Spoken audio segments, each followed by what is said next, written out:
Kabul. On November 9, 2016, Scott Guggenheim, a longtime American advisor to Afghan President Ashraf Ghani, rose early with the sun, got into an armored vehicle and headed across Kabul's fortified green zone to the U.S. Embassy.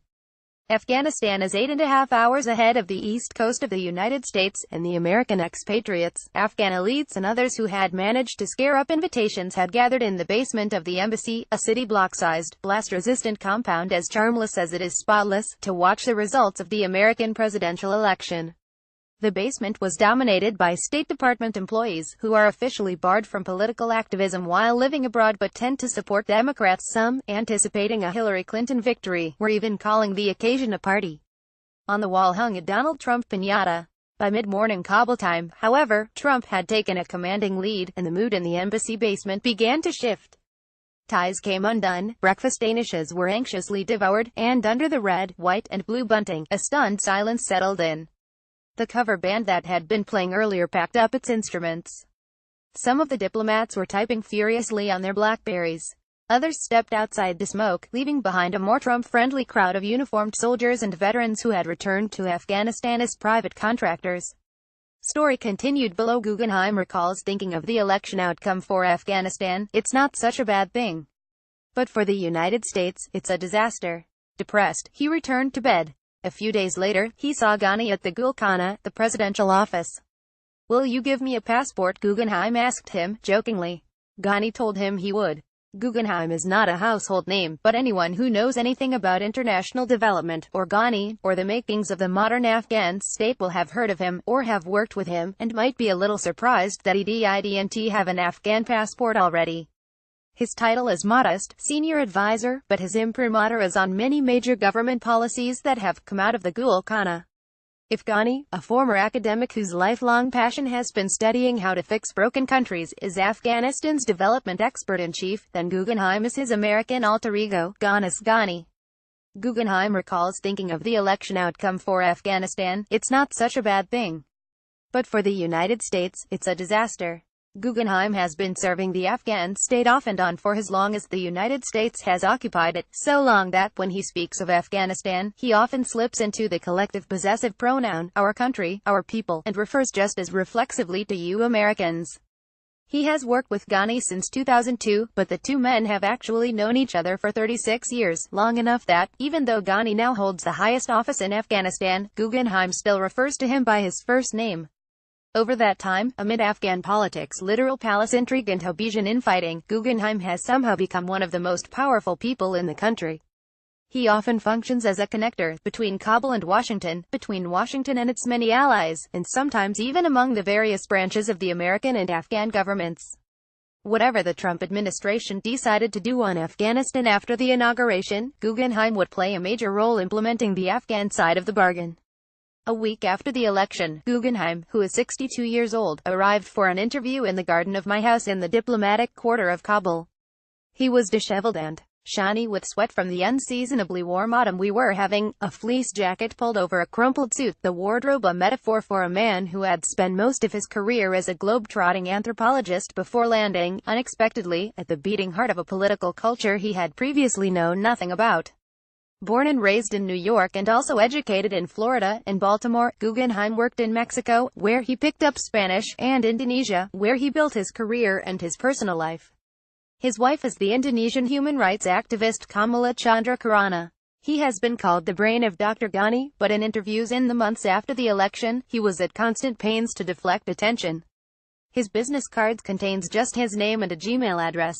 This is deliberate. Ashraf likes having someone who has no political or economic ambition, Guggenheim told me. He sees his role not as a consigliere but as a kind of a fixer for Ghani, the executor to the president's blue-skied vision.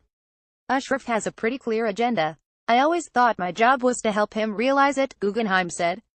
Now, for reasons of friendship, expertise and circumstance, this American liaison has become uniquely essential at this moment in Afghan history, even as he talks increasingly of leaving. The Afghan state is as much an American experiment as anything else. The U.S. military leads efforts on the war, just as the U.S. government spearheads reconciliation efforts, and the entire venture wouldn't be possible without foreign donors, who have funded around 70% of the Afghan government's budget since the 2001 invasion. The promise of the early years of Afghanistan is a modern society that would catch up to regional success stories like India or Iran, never progressed beyond the struggle for basic services such as access to justice and health. Ghana's takeover from the paranoid and ineffectual Hamid Karzai in 2014 saw a difficult yet peaceful transition of power, the first in modern Afghan history. In the following years, Guggenheim soon observed, however, that the biggest barrier to this goal was not so much the Taliban, or Western apathy, but the vicious jockeying among Kabul elites that threatened to capsize whatever reform Ghani had set out to accomplish. Into this tenuous situation came another potentially complicating variable: the Trump presidency. Afghan elites watched the U.S. election keenly, trying to game out what fate awaited them.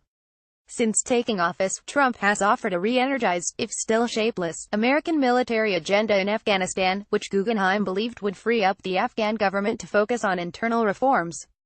Theirs was a race against time, to see how long they could cling on before things ran out: money, goodwill, patience, interest. Guggenheim believed not all was lost, but the rising insecurity and political infighting around him gave him the occasional pause. 2 weeks after the Garden meeting, on a morning in November, I rode with Guggenheim to the Argashahi, Afghanistan's presidential palace. It was 9:30 a.m., and Guggenheim had already been working for hours. "I think he goes from meeting to meeting and sends emails in between meetings," his colleague, Tara Moayed, told me. His work style hasn't changed since his days in Indonesia, where he built development projects that began from communities and grew into nationwide initiatives. Guggenheim has long been known in development circles for pioneering the kind of bottom-up approach that rejects the older, headquarters-oriented style of proffering aid. He was the guy you called when you needed a job done that few would say yes to because it was too complicated, too impossible seeming, too whatever. I doubt if there is a government office in Jakarta that doesn't know Scott. James Gilling, an Australian development official who worked with Guggenheim from 2012 to 2014, told me. "I mean, he is probably a genius." Right that morning, Guggenheim was returning from an appointment with ambassadors from 4 Nordic countries, with whom he had been discussing the mass deportation of Afghan refugees. More than 10,000 were set to be expelled from Europe, and Guggenheim had been tasked with taking advantage of their moral principles to delay the returns, as he wryly told me. Guggenheim had spent the first half of his career as an international development expert, advising countries on how best to run their governments. The essential service he provides to Ghana's government was turning this experience on its head. He is, among other things, Afghanistan's informal ambassador to the world of foreign donors who fund most of the country's budget. Ghani was a serious young man, starting to organize his thoughts around an enduring obsession over state formation into a 1982 thesis, one that would later inspire a 2008 book called Fixing Failed States. Guggenheim first met Ghani in 1981, when Guggenheim, who was living in Brooklyn while working on an anthropology dissertation for Johns Hopkins, was urged by a former professor to seek out Ghani, who was working on his own thesis at Columbia. Ghani was a serious young man, starting to organize his thoughts around an enduring obsession over state formation into a 1982 thesis, one that would later inspire a 2008 book called Fixing Failed States, which would again find new form as a campaign manifesto during the 2014 presidential election, and yet again as the Afghanistan National Peace and Development Framework, a document that outlined how Afghanistan was going to go from 70% dependence on foreign aid to between 40 and 50%. The two men ended up talking for 2 hours at the Hungarian pastry shop several blocks from campus before moving over to Ghana's graduate student housing, where Guggenheim met his wife and children. "I was impressed," Guggenheim told me. "Here was a guy who really understood big theory, someone who had read the original texts." Later, when the anthropologist Sidney Mintz asked Guggenheim for recommendations for a teaching position, Guggenheim suggested Ghani. "He got the job in time to sit in on my Ph.D. exam," Guggenheim said. "He asked all the hard questions." Ghani and Guggenheim were both working at the World Bank when, in 2001, U.S.-led forces toppled the Taliban government in Afghanistan. Guggenheim was in Indonesia running a World Bank-funded community development project. That November, he was climbing a mountain in East Java when his mobile phone rang. "It's me, Ashraf," said the voice on the other end. The U.S.-led NATO coalition was setting up a new Afghan government in Kabul to replace the recently ousted Taliban. Ghani would be named finance minister. "I want you up here in January," Ghani told Guggenheim. Guggenheim said yes, partly out of personal loyalty and partly out of intellectual curiosity. As an academic, Ghani had obsessed over the question of how to get the state to better serve the public. Afghanistan, emerging from decades of civil war and misrule, offered a country-sized laboratory. As for Guggenheim, he had watched other countries work through seemingly intractable problems and wanted to try his hand at the most impossible seeming of them all. After a lifetime spent far from the center of power, here was a chance to end his career at the top where decisions that affected the poor he had set out to help were being made. For both men, Afghanistan was a chance to implement some of the theories they had discussed during countless conversations at weddings, backyard swims and garden parties across decades. The George W. Bush administration had gone to war in 2001 promising to improve the lives of Afghans but spent most of its tenure hunting down al-Qaeda and inciting further violence. That original promise had faded from the minds of many, but Guggenheim remained its most formidable proponent. "Remember, the goal is still poverty," he told me. For both men, Afghanistan was a chance to implement some of the theories they had discussed during countless conversations at weddings, backyard swims and garden parties across decades. In January 2002, Guggenheim landed at the Kabul airport, its runway still cluttered with unexploded ordnance. "Welcome to Afghanistan," said Ghani, meeting him on the pockmarked tarmac. The drive from the airport to the United Nations office, the only suitable lodging for visiting foreigners at the time, was a post-apocalyptic tableau of artillery shells and burned-out tanks. It reminded Guggenheim of Weekend, the Jean-Luc Godard film famous for its 7-minute shot of a traffic jam, replete with destroyed vehicles and dead bodies, the thin membrane of civility peeling off right before the viewer's eyes. Guggenheim fell asleep that first night in a UN guest room heated by burning sawdust. For 3 months, he slept on a thick mat on the floor, read by the light of kerosene lamps, attended meetings in parkas and helped Ghani put up the scaffolding of a state. Guggenheim had arrived in Afghanistan knowing little beyond what he had read in The Man Who Would Be King, the 1888 Rudyard Kipling story about two British adventurers who appoint themselves rulers of an Afghan province. His first job was to set up what would become the National Solidarity Program, which grants money to communities to build wells, roads or hospitals and is still cited as a rare success story in Afghanistan, a nation more often held up as a poster child for failed development projects. Guggenheim spent 12 years flying in and out of the country while working for the World Bank, visiting to check up on his programs or to assist Ghani with whatever his old friend needed doing. Then, in June 2014, Afghanistan held a bitterly contested election, the first democratic transition of power in its history. The new president was Ashraf Ghani. Ghani inherited not just a fast-fracturing state but also a set of impending, and existentially imperiling, deadlines. 2014 was the year NATO troops were scheduled to pull out, and foreign donors began slashing funding. One of the first calls Ghani made after becoming president was to Guggenheim, who had since returned to Indonesia. Guggenheim, who generally insists on wearing colorful Indonesian shirts even in official meetings, got 3 suits made and arrived back in Kabul in October.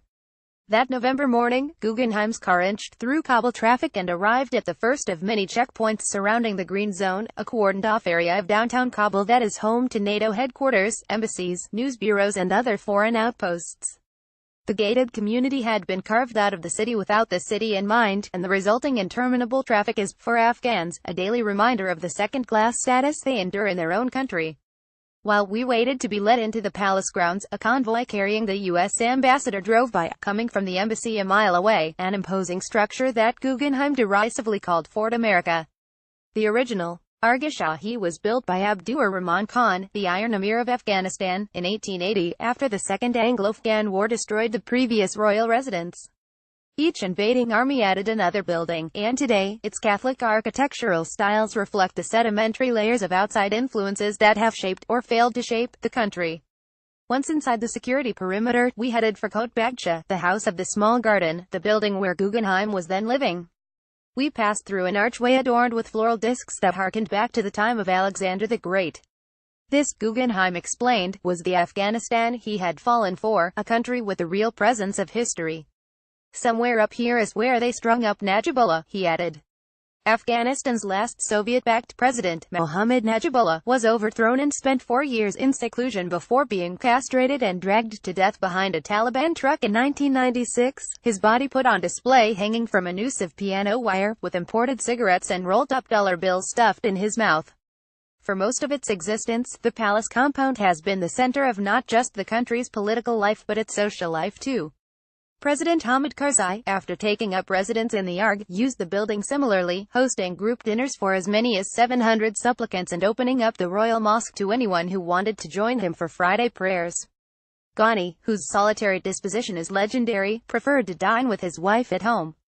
The only people living on the 80-acre grounds when I visited, aside from Ghani and his wife, were Guggenheim and two of his colleagues. Ghani, as president, keeps a small kitchen cabinet of perhaps 24 people, with Guggenheim as its nucleus. When Ghani was looking around to assemble his team in 2001, then World Bank President James Wolfensohn told him, "What you need is $100 million and one Scott Guggenheim." The two old friends maintain a routine of regular email correspondence and hold frequent in-person meetings. Guggenheim's portfolio, in White House terms, would be split between the president's chief of staff and the national security advisor. Ghani is known for barking out orders that his staff does not understand, which Guggenheim then translates. When he is not doing that, Guggenheim makes rounds of embassies, persuading foreign governments to fund the Afghan state directly. The current model, he argues, creates parallel structures of power, which in turn undermines the overall project, which has always been legitimacy through autonomous rule. The very presence of donors, and their dollars, was the thing that Guggenheim had been hired to render unnecessary. Ghani gave him sweeping authority to do things like restructure the budget to reflect actual needs instead of interests, figure out how to collect taxes, or come up with strategies for fighting corruption. Making Afghanistan fend for itself was a generational endeavor. Guggenheim's mission was to start a process that would outlive any of us. Above all, though, Guggenheim saw his most essential duty as keeping Ghani accountable. Ghani, who often gives the impression that he is suffering fools, was not an easy man to approach, let alone steer. Guggenheim was among the few who could reliably access the president, and among the even fewer who actually advised, instead of capitulating.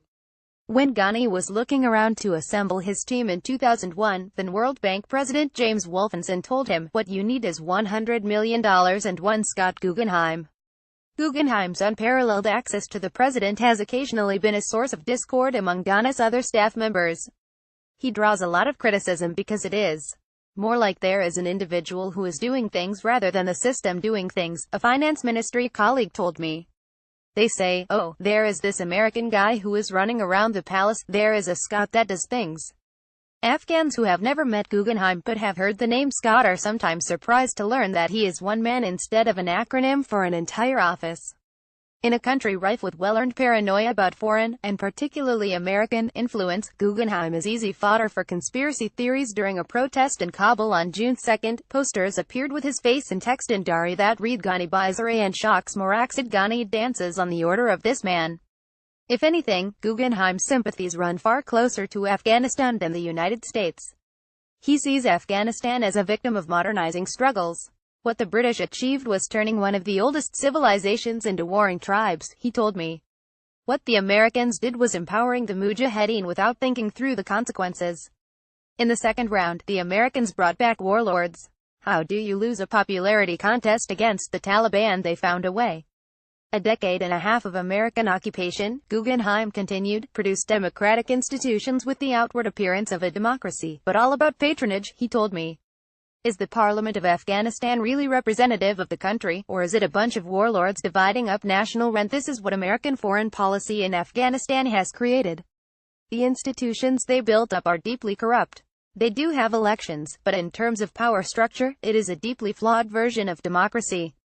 Meanwhile, Guggenheim said, the U.S. government's ambitions for the country's reconstruction had steadily diminished to a single narrow question: what will take us to the end of the administration without a major blowout? It was never about how do we stabilize Afghanistan. It was about making it to the next election. As the 2016 U.S. election approached, Afghanistan's diplomats in Washington kept in touch with both the Republican and the Democratic parties, dispatching observers to both conventions. A Clinton presidency would mean another 4 years of Holbrooke and his legacy, Guggenheim told me last November, referring to the late Richard Holbrooke, the veteran diplomat who, until his death in 2010, was President Barack Obama's special envoy to Afghanistan and Pakistan. Guggenheim did not care much for the former president's policy in Afghanistan. Obama didn't have a clear policy, he told me. His policy was to get out. Trump, for Afghanistan, represented an unknown quantity. What little he had said about Afghanistan was unspecific and contradictory. He had called Afghanistan a complete waste, a nonsense war that America needed to leave so as to rebuild the USA, but he had also pledged that he would bomb the hell out of ISIS, an Arab creation that was nonetheless finding fertile ground in Afghanistan's chaos. Clinton's policies, which many Ghani supporters considered a failure, were regrettable, but also predictable. They offered something to plan around. So when Clinton lost, the future seemed a mystery. Ghani first spoke with Trump on December 3, 2016. Their phone conversation was brief. Ghani sat in his usual chair and took his own notes. According to Guggenheim and others who spoke with Ghani afterward, Trump first brought up counterterrorism, and then Ghani raised the issue of mining. Trump wanted to know how the Afghan state could generate more income. He asked about its lithium reserve. He wanted to know why the mining sector hadn't been developed, how American businesses could invest in Afghanistan, and why Afghanistan was giving away mining rights to Chinese companies when America had companies, too. Beyond that, however, Trump's interests in Afghanistan were as hard to fathom as they had ever been. So, in early December, a month and a half before Trump's inauguration, Guggenheim visited Washington to figure out what was going on. It was surreal, Guggenheim told me after the trip. He made the rounds of the usual Republican foreign policy stalwarts, but Trump and his inner circle did not have many contacts in that world, so the stalwarts did not know much. "I want you to know, Donald Trump and I are not friends," Senator John McCain told Guggenheim when they met, and the Arizona Republican spent the rest of the conversation distractedly fielding phone calls about new nominations, Guggenheim told me. McCain did not recall the comment, according to his spokeswoman, Julie Turallo. Those officials who remained were in acting positions and were expected to leave once Trump was in power. The South Asia desk at the National Security Council, Guggenheim told me, referred him to an intelligence officer at the Office of the Director of National Intelligence. He met Rob Williams of ODNI at SET, an Italian restaurant on DC's 14th Street. The intelligence community, which traditionally plays an active role during the transition, had been cut out of the process by a president who did not trust spies. Williams confessed to knowing little and asked Guggenheim questions instead. "They kept asking, 'What do you think their views on Afghanistan are going to be?' Guggenheim told me. And I kept saying, I traveled halfway around the world to find out. Isn't this your job?" After 4 days, Guggenheim left Washington thinking, "I don't know anything, and they don't know anything either." Clinton's policies, which many Ghani supporters considered a failure, were regrettable, but also predictable. They offered something to plan around. So when Clinton lost, the future seemed a mystery. Soon after the call between Trump and Ghani became public, the Afghan embassy in Washington, D.C., began receiving the first of many inquiries from potential investors. They wanted to know how they might do business in Afghanistan. The embassy dug up decade-old maps by the U.S. Geological Survey marking mineral deposits across the country. The State Department, the traditional bastion of Afghan policy, was soon to be gutted, and many of the relevant officials were already on their way out. By December, Guggenheim intuited that there was nobody there to talk with who had any real authority. In the absence of civilian leadership, the generals stepped in. On February 9, 3 weeks after Trump's inauguration, General John Nicholson, the top U.S. commander in Afghanistan, requested a troop increase. The Department of Defense and the National Security Council, which by late February were being led by retired General James Mattis and Lieutenant General H.R. McMaster, both of whom had served in Afghanistan, began putting together the new government's Afghanistan policy.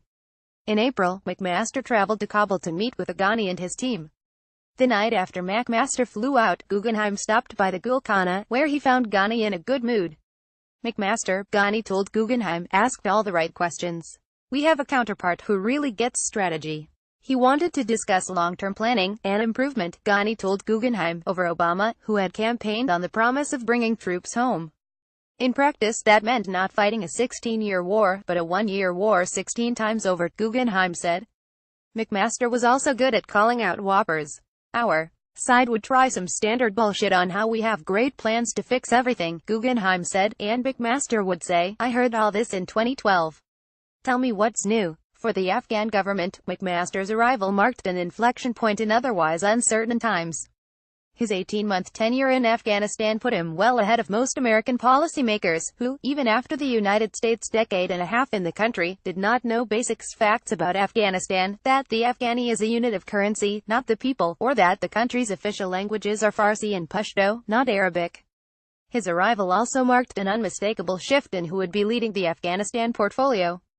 Under Obama, Secretary of State Hillary Clinton had been deeply engaged, but with the seemingly uninterested Rex Tillerson leading the State Department, the generals took over almost completely. That was just fine with Ghani, who had been suspicious of the State Department ever since it facilitated an agreement in which he had to share power with his campaign rival, Abdullah, who became the country's first chief executive officer. The security situation, however, was disintegrating at an alarming rate. Soon there might not even be a state to reform or build up or fight over. On May 31, a truck bomb at an entrance to the Green Zone in Kabul killed more than 150, the largest bombing since the beginning of the Afghanistan War in 2001 and the first ever to penetrate the Green Zone. The explosion left a 13-foot crater and shattered windows of the nearby ARG. Later that week, presidential guards shot at demonstrators who had gathered to protest the government's inability to protect its citizens, killing as many as 7. At a funeral the next day, a suicide bomber blew himself up among the mourners, killing 20. The message from the insurgents was clear. By striking what had long been considered an impenetrable fortress of security, they were signaling that nowhere would be safe. H.R. McMaster, Ghani told Guggenheim, asked all the right questions. We have a counterpart who really gets strategy. This news alarmed McMaster, and also Mattis, who had personally assured Ghani in Dubai in mid-May that the United States was renewing its commitment to Afghanistan. Both generals wanted more troops, but Trump was skeptical, and privately fumed about his lack of options. Steve Bannon, Trump's since-departed chief strategist, pushed for his own solution, bringing in 2 businessmen, private security company Blackwater Worldwide founder Eric Prince and Anthony Feinberg, who owns majority shares of the private contracting firm DynCorp, among others, who pitched Trump on their plans for privatizing the war. As his aides argued for months over Afghanistan, Trump reportedly threatened to fire Nicholson, whom he still hadn't met, and whom he seemed to blame for not winning the war there. Then on July 28, Homeland Security Secretary John Kelly, who lost a son to the war in Afghanistan, replaced Reince Priebus as White House Chief of Staff, and the Washington debate shifted decisively in favor of the generals. The final blow to the Bannon camp came on August 18, when Prince was barred from joining to discussions at Camp David. Shortly after, Trump signed off on a strategy much like what the generals had been pushing for all along: more troops, no deadline for withdrawal, effective immediately. The following Monday, August 21, in a nationally televised speech at Fort Myer in Arlington, Virginia, Trump announced his war plan. He did not mention the Taliban, the main reason for remaining at war, by name until halfway into the speech, referred to an Afghan prime minister who does not exist, and delivered what Afghanistan expert Barnett Rubin ripped as an incoherent wish list unmoored in political reality or principle. The president called the enemy in Afghanistan nothing but thugs, and criminals, and predators, and, that's right, losers, and promised the American public that in the end we will win against every designated foreign terrorist organization active in Afghanistan and Pakistan. He did not explain in detail what winning might look like, sowing confusion among Washington's foreign policy elites. Is our goal to destroy all of them? Former State Department official John Dempsey asked. How many are a direct threat to Americans? Are they Al-Qaeda-like organizations trying to launch attacks in New York, or just 5 guys and a donkey? How are we going to determine we've killed any terrorists? We will never know. And shouldn't we be focusing on building up Afghan institutions to be able to handle this themselves anyway? But the speech was met with great praise by both Ghani's and Abdullah's factions of the Afghan government, which often blames Pakistan for most of its ills. Of course, yes, we're happy. The main thing to be happy about is the pressure on Pakistan. We have been waiting for this, ARG spokesperson Najibullah Azad told me. It is what we needed, echoed Abdullah's spokesperson, Havid Faisal. It will boost confidence as there is commitment for long-term support of Afghanistan. It will boost morale of the ordinary Afghans and those soldiers fighting in front lines. And most importantly, there is a clear understanding of the problem now. In his speech, we found out that the problem was very well identified, which is the support of Pakistan for the Taliban. After Trump's speech, Abdullah and Ghani, whose animus toward each other is famous, were seen hugging, united in their relief at the prospect of continued American support. Guggenheim thought the same, despite his usual skepticism. America's extended presence, he said, would free Ghani's team to carry out some of the long-term reform plans it had wanted to work on. Since the Obama government prioritized the unity government, they always pushed for restraint on anything that would threaten that unity, Guggenheim explained. After Trump came to power, and the generals took over, the Afghan military had proposed to double the size of its special forces, which would require thousands more American trainers. Guggenheim said this would not have been possible under Obama, who was reluctant to be seen expanding the American presence in Afghanistan. President Obama had publicly made a commitment to withdraw American forces. We had to gain his confidence literally a month at a time, Ghani said in a statement. After Trump's speech, Abdullah and Ghanani, whose animus toward each other is famous, were seen hugging, united in their relief at the prospect of continued American support. There was also no denying the ancillary benefits of the new approach. Ghani could consolidate his power against a growing political opposition without being weighed down by the need to build consensus, as the now neutered State Department has urged. Ghani planned to first go after the Interior Ministry, which is dominated by his political adversaries, to clean up corruption. It would also strengthen Ghani's hand. What was noticeably absent in Trump's speech, however, was just what those additional troops would mean. What he didn't say was, if you buy more ammunition, you also need to buy more body bags. John Nagel, a retired Army officer and counterinsurgency expert, told me. Few who have studied or served in Afghanistan expect the new infusion of troops, only a few thousand, to turn the war's downward trajectory around. The Trump ramp-up was likely to benefit Ghani, but over the course of our conversations, Guggenheim's long-standing doubts about the fate of the whole Afghan project seemed to be deepening. For some time now, he had been thinking hard about whether to stay or go. Many of the reforms he had been pushing for hadn't materialized. Guggenheim had signed on to Ghana's state-building project because he saw it as an opportunity to wrestle with big questions of democratic governance. But he spent the better part of the year complaining to me about a seemingly simple administrative issue, his attempts to get Ghani to hire a secretary who could manage the president's schedule better. Guggenheim told me he considered this, and a few other asks, a goodwill gesture that would demonstrate to him how serious Ghani was about solving the bigger problems of his presidency, which were, in brief, delivering on the promise of a modern state he had run his campaign on. A vote for Ghani was meant to be a vote for progress, for reform, for equality, for human rights, and a sense of Afghanistan joining the rest of the world. Instead, Ghani's tenure has been marred by rising insecurity, elite infighting, and the constant threat of a coup from his political rivals. In recent months, the worsening situation in the country was beginning to affect their decades-long friendship. Guggenheim expressed frustration that Ghani couldn't even make small fixes, like hiring the secretary. In a later conversation with Politico magazine, he downplayed the importance of the issue. Watching his otherwise non-nonsense friend give in to the undertow of Kabul politics, Guggenheim seemed to be asking himself whether democracy and reform were contradictory objectives. There is tension between being authoritarian and being democratic, Guggenheim told me. There is chaos in government. It is deeply fragmented. The Kabuli elites are so polarized that getting the reform agenda through has been almost impossible. The temptation to be a strong authoritarian leader who says you cannot challenge authority is very strong. Why doesn't he take that route? If that happened, Guggenheim speculated, the United States would keep funding this more authoritarian version of the Afghan state, just as it had done with autocratic regimes like those of Ferdinand Marcos, Augusto Pinochet, and Arab dictators before the Arab Spring. Afghanistan had no tradition of a Western-style democracy. The Taliban's Manichaean rule was the closest any regime had ever come to realizing its ambitions in Afghanistan. The only way to carry out the reform agenda, it seemed, was through a similar use of force, which would negate the spirit of the reforms. What you are doing is doomed, Guggenheim said. But isn't that the story of life, and so, you do it anyway. His sardonic wit made it easy to miss, but Guggenheim had always struck me as an optimist as long as I had known him. In recent times, though, the very thing that had drawn Guggenheim to Afghanistan in the beginning, the impossibility of the project, was now thwarting him.